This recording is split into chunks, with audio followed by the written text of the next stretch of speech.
विविध भारती पुणे ठळक बातम्या. राष्ट्र उभारणीच्या कार्यात माजी पंतप्रधान अटल बिहारी वाजपेयी यांनी अतुलनीय योगदान दिलं आहे अशा शब्दात पंतप्रधान नरेंद्र मोदी यांनी अटल बिहारी वाजपेयींना आदरांजली वाहिली आहे.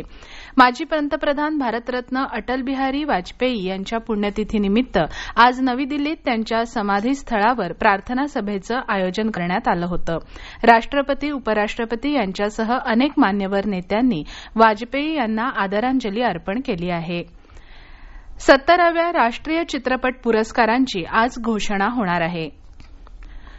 कोलकाता महिला अत्याचार प्रकरणाच्या निषेधार्थ इंडियन मेडिकल असोसिएशननं उद्या एक दिवसाच्या देशव्यापी संपाची घोषणा केली आहे. देशातील सर्व खासगी आणि सरकारी रुग्णालयं या संपात सहभागी होणार आहेत.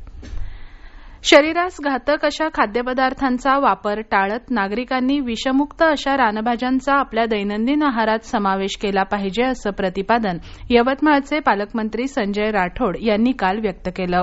स्वातंत्र्य दिनानिमित्त काल यवतमाळ इथं आत्मा यवतमाळ जिल्हा अधीक्षक कृषी अधिकारी कार्यालय आणि जीवनोन्नती अभियानाच्या वतीनं वसंतराव नाईक शेतकरी स्वावलंबन केंद्र इथं जिल्हास्तरीय रानभाजी महोत्सवाचं आयोजन करण्यात आलं होतं. त्यावेळी पालकमंत्री बोलत होते.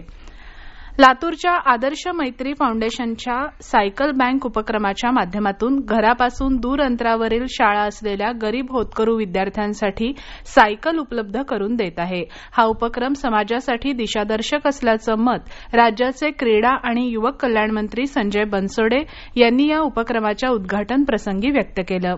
या उपक्रमाच्या माध्यमातून काल स्वातंत्र्य दिनाचं औचित्य साधून 100 सायकलींचं मान्यवरांच्या हस्ते वितरण करण्यात आलं. या होत्या आतापर्यंतच्या ठळक बातम्या. यानंतरच्या ठळक बातम्या उद्या सकाळी 8 वाजता.